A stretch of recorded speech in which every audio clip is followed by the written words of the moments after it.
Vamos de mais notícias do São Paulo, mas antes não esqueçam de se inscrever no canal e deixar o like. O São Paulo venceu o Talheres por 2-1 na noite da última terça-feira, 27, no Morumbis, e garantiu a liderança do Grupo B da Libertadores da América de 2025. Além disso, o Soberano garantiu a segunda melhor campanha do torneio continental, ou seja, o São Paulo só não decidirá uma vaga para a final da Libertadores se encontrar o Palmeiras nas quartas ou na semifinal. O tricolor quer muito o tetracampeonato da competição em 2025. Quem foi muito vencedor no São Paulo e foi soberano na última competição continental que o clube conquistou foi Rogério Ceni. O arqueiro que hoje é técnico do Bahia foi um dos maiores goleiros do mundo e o maior ídolo da história recente do tricolor, ao lado de Tele Santana. Sua saída no São Paulo foi bem sentida por vários motivos. Além da idolatria que Ceni conquistou, foi muito difícil para que o São Paulo encontrasse um goleiro confiável. O São Paulino só se sentiu representado com a chegada de Rafael em 2022. Antes de Rafael chegar ao São Paulo, quase que um dos melhores goleiros do Brasil na atualidade chegou ao Morumbis para assumir o posto de Rogério Ceni no tricolor. Trata-se de Everton, que hoje está no Palmeiras. Em entrevista ao podcast Pô de Porco, o ex-jogador Jorginho, que treinou o Palmeiras em 2009, relembrou quando o goleiro ainda estava vestindo as cores da Lusa, recebendo um contato de Juvenal Juvencio, que era mandatário do rival, justamente envolvendo o arqueiro. Jorginho também contou que recebeu um pedido para segurar o goleiro, já que era peça importante do time. Se eu não seguro um pouco mais o Everton, ia para o São Paulo ser o substituto do Rogério. Eu falei para ele segurar um pouco, contou. Agora vamos a mais um vídeo. Não esqueça de deixar o like. Vamos para São Paulo agora? Vamos para São Paulo? Cara, tem dois assuntos para falar de São Paulo. A xenofobia, da qual é acusado o Bobadilha, e o jogo. Vamos começar com o jogo e depois entrar no caso de xenofobia. Não estou dizendo que não é grave, não. Pelo contrário, eu acho gravíssimo o que aconteceu no Morumbis. Mas eu queria primeiro falar do jogo e depois falar sobre a xenofobia e sobre o comportamento do Zubeldia ontem, na talvez pior entrevista do ano. Na pior entrevista aliás, do ano. É o zero e vezeiro nesse comportamento, né? Não nisso especificamente, mas muito agressivo no comportamento, tá? Na pior entrevista... Acho que passou da hora de uma intervenção do clube. Ele representa o São Paulo ali, que é um clube gigantesco e que Exato. tem uma história muito linda por trás ali. Chocante a entrevista dele ontem, chocante. E vou estender também, porque ele é o embaixador do São Paulo, ao comportamento do São Paulo diante do caso, mas já já a gente chega lá. O Duas Caras não é por isso não, tá, gente? O Duas Caras a gente vem utilizando, porque para o São Paulo do Zubeldia, podia estar um jogador, mas a gente escolheu o Zubeldia. É porque o São Paulo, que na Libertadores ou nas Copas, está tudo em dia, competitivo, ganhando, e mostra uma preguiça. A minha impressão é que o São Paulo praticamente desconvida o torcedor a assistir jogos de brasileiro. Ele está dizendo assim, gente, no brasileiro nem vai, cara. É um ato protocolado. É a preguiça, é empate com o Sport em casa, empate com o Cruzeiro em casa, derrota pro Mirassol. É quase assim, ó. Meu, tem que jogar temos que jogar esse brasileiro mesmo? Tem que jogar? Tem que jogar. Lembra o começo dos anos 2000, quando a Libertadores terminava na metade do ano? E o São Paulo ganhava a Libertadores 2005. E aí o brasileiro era só contar, melhorar alguma coisa para jogar o Mundial de Clubes. Só que agora é diferente, não tem mais isso. O São Paulo... Mas antes, pelo menos, era jogar o Mundial de Clubes. Você jogava como campeão da América. Hoje passam a impressão que é aquilo que eu falei agora há pouco. Muitos clubes estão usando o Brasileirão como tá em segundo plano. Porque dá tempo de buscar muita vaga na Libertadores, não tenho elenco para ser campeão, vou brigar por uma vaga na Libertadores.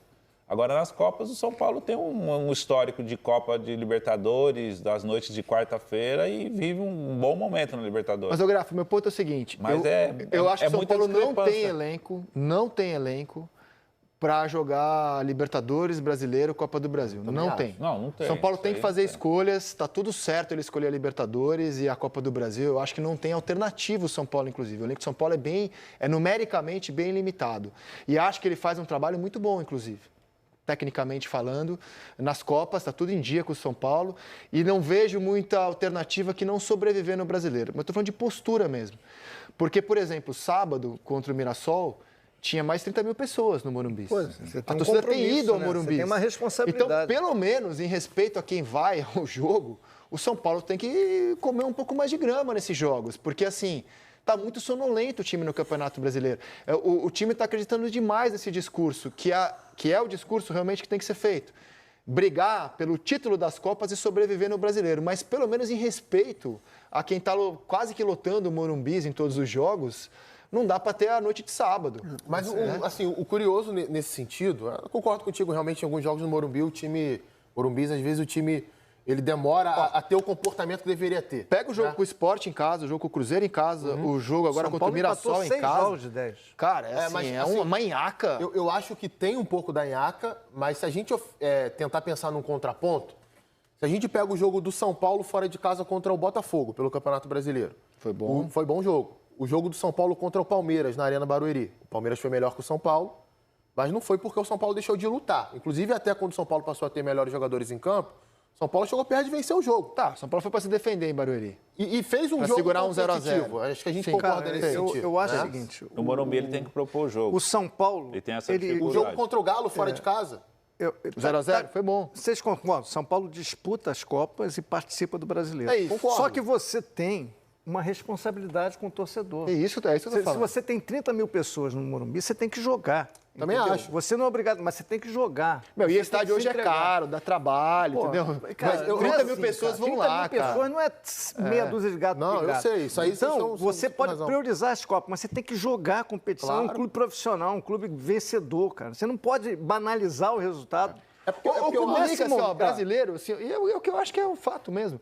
Brasileiro, gente, a realidade é essa, é meio de tabela. Mas velho, assim, mas o São Paulo não é meio de tabela. vale a pena ir ao Morumbi, porque o time vai se entregar ali, vai se matar. Isso, e na minha opinião, isso não tem O acontecido São Paulo no está a 3 Brasileiro. pontos do Z4. Né? E tem acontecido nas Copas. O São Paulo não é brilhante nas Copas, mas ele compete nas Copas. E ontem ele garantiu a primeira colocação com esta vitória, a qual debatemos nesse momento. São Paulo 2, Tajeres 1, Coutinho. Então, só para concluir de Libertadores, você sabe mais ou menos como o adversário vai jogar e qual é a estratégia que ele vai planejar para te enfrentar. E a partida de ontem é mais uma dentro desse sentido, assim como todos os outros jogos do São Paulo na primeira fase da Libertadores. O São Paulo sofreu em determinado momento desses jogos, né? Ele teve dificuldades, ele conseguiu passar pelos momentos difíceis dentro de cada partida e aos pouquinhos ia se estabelecendo em campo, ia ganhando mais agressividade, ia descobrindo a melhor forma de ferir a equipe adversária.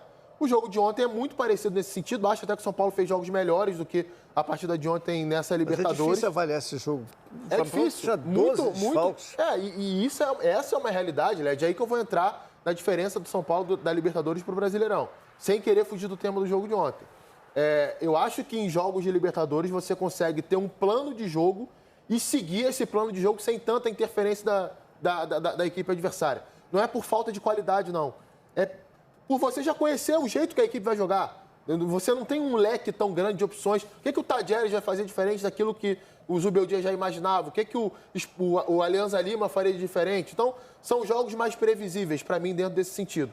Jogos de Campeonato Brasileiro, por exemplo, para citar o último do São Paulo contra o Mirassol, que, aliás, é um time que não jogou mal nenhum jogo nesse Campeonato Brasileiro e que tem jogado, inclusive de forma corajosa, seja dentro de casa ou fora de casa, você vai encarar um adversário que está jogando apenas essa competição, nem a Copa do Brasil o Mirassol está jogando, que se planeja uma semana inteira para aquela partida ali, para enfrentar o São Paulo dentro do Morumbi. Então você automaticamente vai ter mais dificuldade do que encarando uma partida como essa de Libertadores, na minha opinião.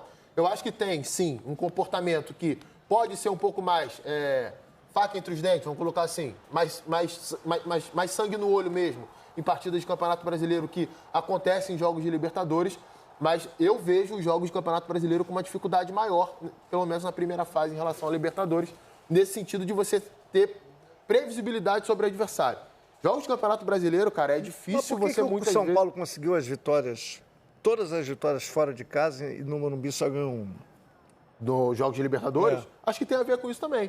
Porque quando nos jogos fora de casa, o São Paulo inicialmente teve uma estratégia mais defensiva, de segurar o adversário. Os 3 jogos fora de casa foram assim. O Grafite me parece que opinou isso também, né, Grafa? Que o São Paulo tem mais dificuldade quando ele tem que propor jogo, furar a equipes, retranca. Tecnicamente são inferiores à equipe. As equipes são Alianza Lima ou Tajeres. Aí fora de casa eles esperam o adversário. Os 3 jogos foram assim. Se Aliás, você pega os talvez primeiros o 15 histórico- minutos, é sempre assim. Bom, primeiro que eu acho que tem uma limitação clara de elenco, que aumenta muito com as lesões do Caleri, do Lucas, que é o melhor Ele jogador teve do muito time. tempo fora, o Oscar, o Lucas, Muito o tempo Caleri. fora, de novo tem que trazer agora. muito garoto para jogar. Acho o elenco do São Ferreirinha Paulo foi o melhor jogador do time se durante machucou. um mês e pouco. se Acho o elenco machucou. do São Paulo bem problemático assim para jogar tantas competições, mas é o que o clube pode ter nesse momento, beleza. Mas também fico curioso e é difícil debater em alto nível com o Zubeldia, porque ele odeia a entrevista, ia ser difícil fazer perguntas normais para ele, né? Ele acha que está sempre sendo perseguido. Ele só quer elogios e assim, mas eu acho que essa é uma pergunta que eu adoraria fazer a ele, porque eu não sei a resposta. Então a gente pergunta coisas que a gente não sabe a resposta. Se você pegar o histórico do Zubeldia como técnico, e o principal sucesso dele é na LDU, a LDU é justamente isso, né, cara? É um time que em nível continental vai jogar fechadinho fora. Vai jogar muito mais vezes fechadinha do que como protagonista, amassando. Será que também falta isso, esse repertório, na carreira de um jovem treinador, que ainda vai ampliar muito o seu repertório? É uma pergunta que eu gostaria de fazer, mas tenho até medo de fazer, porque ele é tão truculento ao ouvir questionamentos e perguntas, e eu entendo a pressão que ele sofre. Defensivo demais, né? Ele é muito atacado, ok, beleza. Mas a entrevista não é o forte do Zubeldia, seguramente é uma pena.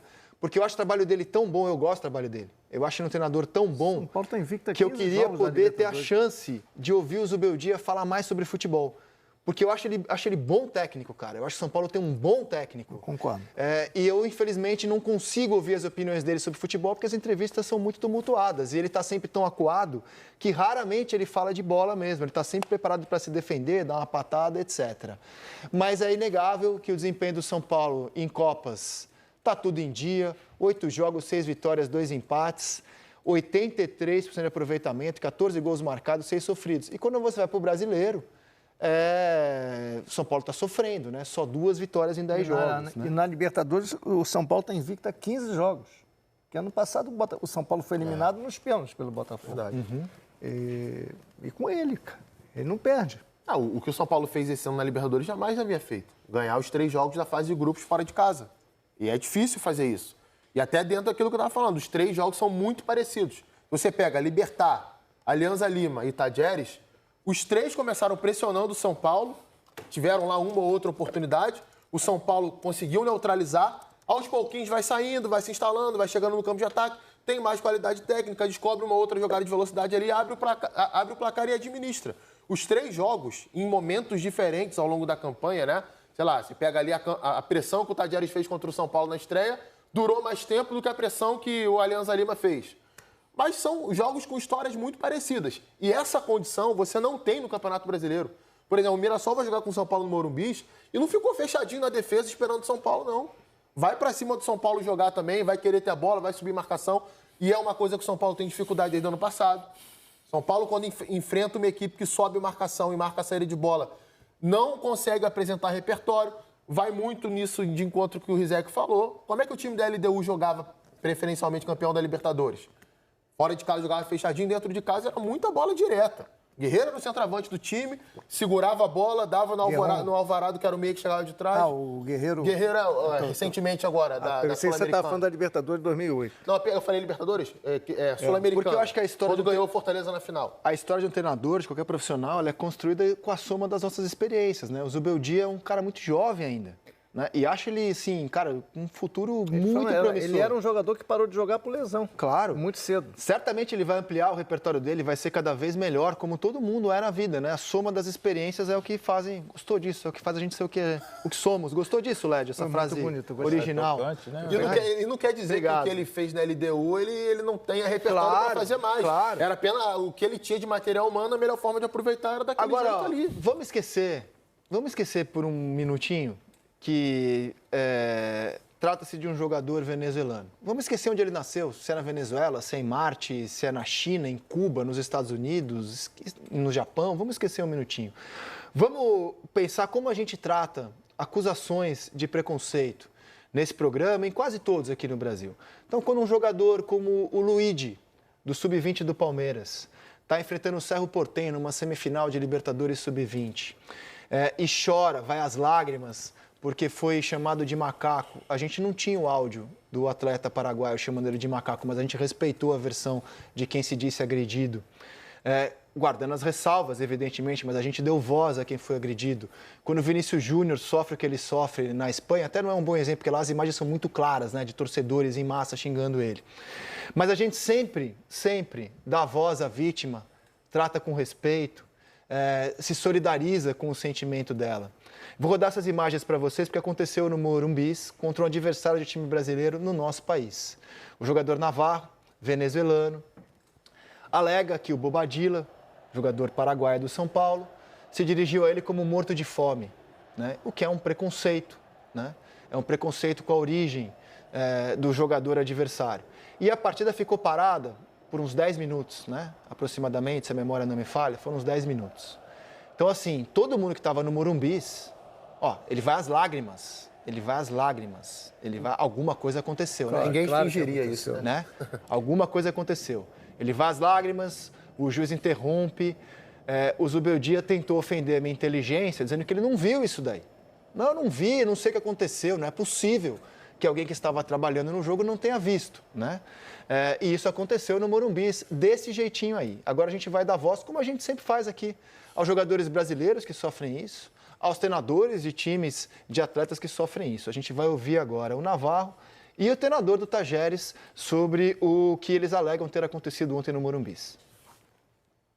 Yo realmente es lamentable hablar de este tipo de cosas, pero yo cuando nos hacen el 2-1, yo le digo al árbitro como que apure rápido porque creo que, no sé, no me acuerdo el nombre, el que hizo el segundo gol, Luciano creo que fue, le estaba dando prácticamente la vuelta al campo y yo le decía al árbitro como que lo apure porque necesitamos jugar. Y de la nada Bobadilla viene y me dice como que no, que ustedes siempre hacen tiempo. Yo le digo, ¿qué tiempo? Si van ganando. Y ahí me dice venezolano muerto de hambre. ¿Qué hizo la denuncia? ¿Qué pasó después de eso? Sí, hice la denuncia. Sí, yo quise salir, pero bueno, lamentablemente no teníamos más sustituciones y por el trabajo que hace mis compañeros no quise salir al campo, dejarlo con un jugador menos. Y bueno, terminé el partido, literalmente mi cabeza no estaba ahí en ese momento, pero bueno, ya está. Que se haga justicia, que esto no puede seguir pasando, porque me acuerdo el año pasado que vinimos acá, a 2 jugadores nuestros los metieron allá con la policía y se vuelve todo un escándalo cuando a equipos brasileños le dicen ese tipo de insultos. Y ahora que no, bueno, me tocó a mí, primera vez en mi vida que me pasa esto y es lamentable, la verdad, es lamentable hablar de esto porque uno después del partido lo que tiene que hablar es cosas del partido, no tiene que hablar cosas de racismo. No sé, yo realmente no hablé mucho con el árbitro lo que me decía como que no había escuchado lo que Bobadilla había dicho porque creo que estaba un poco lejos, pero es lamentable esto, la verdad. Puso de mi lado incluso los jugadores de Sao Paulo, el central, no recuerdo el nombre, el ecuatoriano, Arboleda se puso de mi lado, todo realmente porque sabían lo que había dicho Bobadilla, pero bueno. Se hace muchísima énfasis en esta competición acerca de concientizar sobre la discriminación y nosotros hemos tenido un jugador que ha sido discriminado el día de hoy.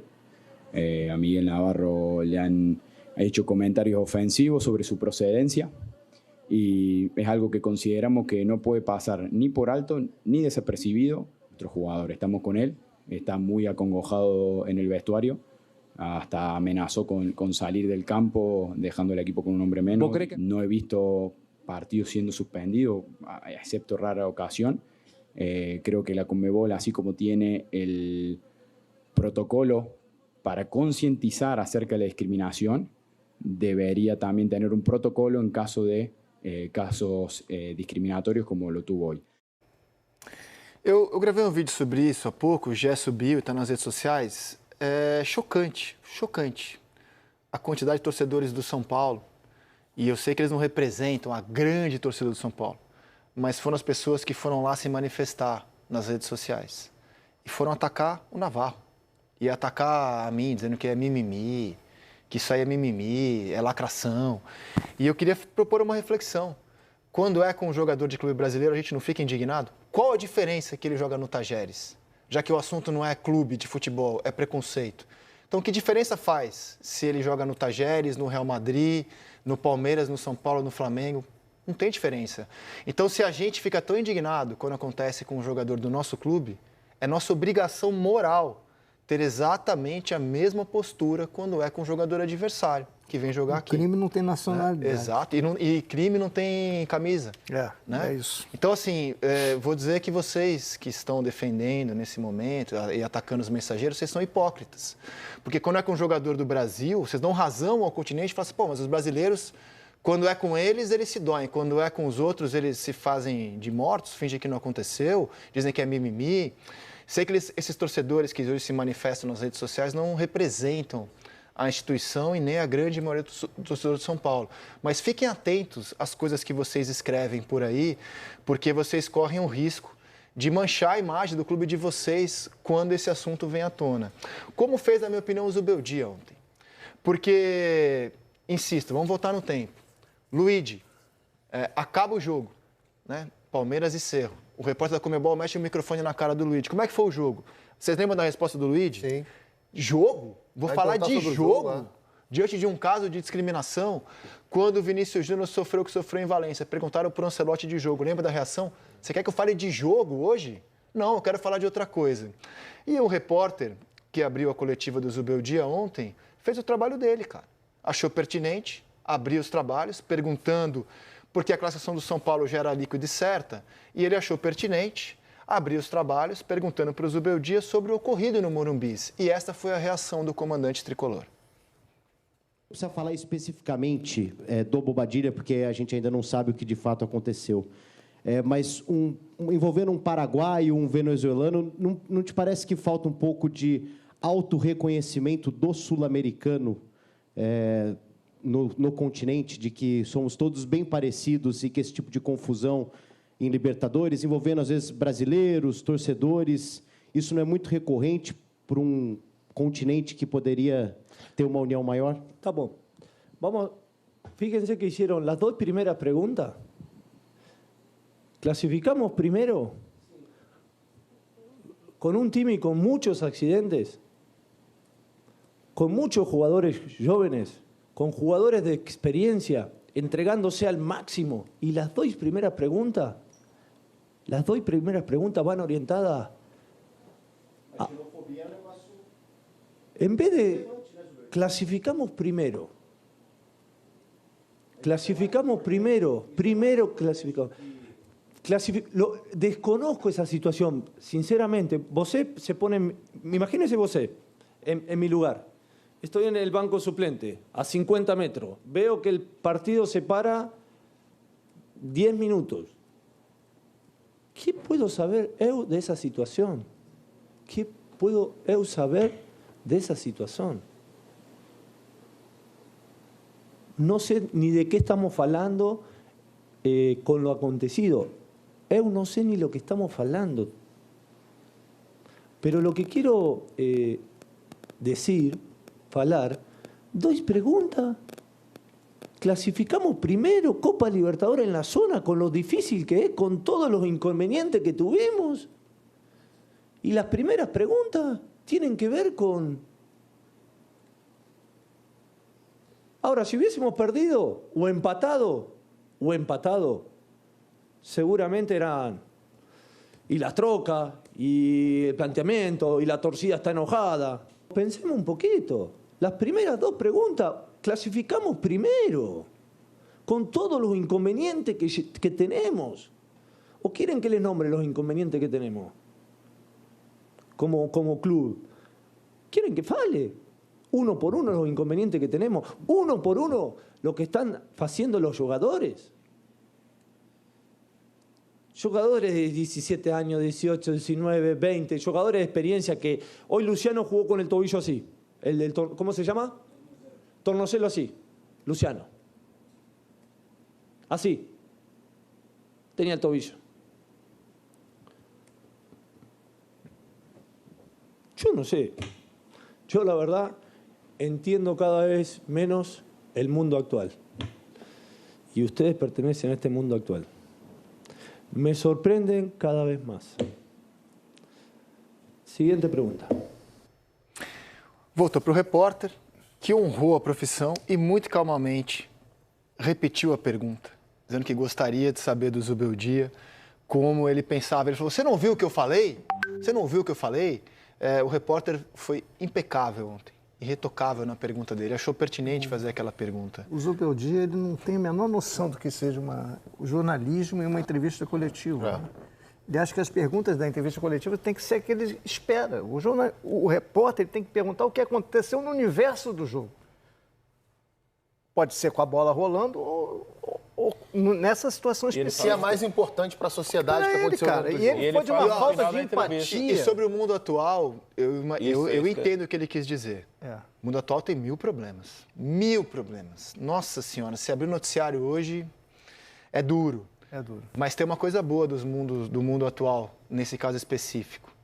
O mundo atual não aceita mais esse tipo de coisa calado. Né? O futebol não é mais terreno fértil para preconceito sem que haja reações da sociedade. Essa é uma coisa boa do mundo atual. E a resposta dele faz parte do mundo atual. Faz parte do mundo atual. O que você achou, Grafa? Cara, essa última frase dele, do mundo atual, que mundo estamos, dá a entender. Passa a mensagem que ele está vivendo o mundo dele só do São Paulo para dentro. Antony, do Real Betis, concedeu entrevista à TV Romário e revelou que tem o desejo de voltar para o São Paulo um dia, embora tenha frisado que não sabe quando esse movimento vai acontecer. Não cheguei a fazer essa conta, quando vai voltar ao futebol brasileiro. Mas o São Paulo é o time que eu tenho o desejo de voltar, disse Antony ao Romário, ex-jogador da seleção brasileira. Antony começou sua carreira no São Paulo em 2018 e, após 2 anos, foi vendido para o futebol europeu para o Ajax em um acordo de 74 milhões de reais na época. Pelo tricolor, foram 7 gols em 52 jogos. Antes de ser emprestado para o Real Betis, o Flamengo, no Brasil, tentou a contratação de Antony, mas esbarrou no lado financeiro e, acima de tudo, na vontade do atacante de 25 anos de idade de permanecer na Europa. São Paulo também estava interessado no empréstimo do jogador junto ao Manchester United, mas assim como o rival do Rio de Janeiro, encontrou dificuldades nos valores financeiros e na vontade do mesmo. Antony tem contrato de empréstimo se encerrando com o Real Betis. A final da Conference League contra o Chelsea pode ser seu último jogo pelo time de Sevilha. Com o Man United, o vínculo vai até 2027. A preferência de Antony é ficar no Betis, clube que o ajudou a se recuperar, tanto tecnicamente quanto mentalmente. Uma volta ao Manchester United está descartada por todas as partes. Na Europa, além do Real Betis, há vários outros clubes interessados na contratação do brasileiro. O Barcelona é um deles. Na Itália, a Juventus e, voltando à Espanha, o Atlético Madrid. E você, torcedor, o que acha da situação de Antony? Deixe sua opinião nos comentários.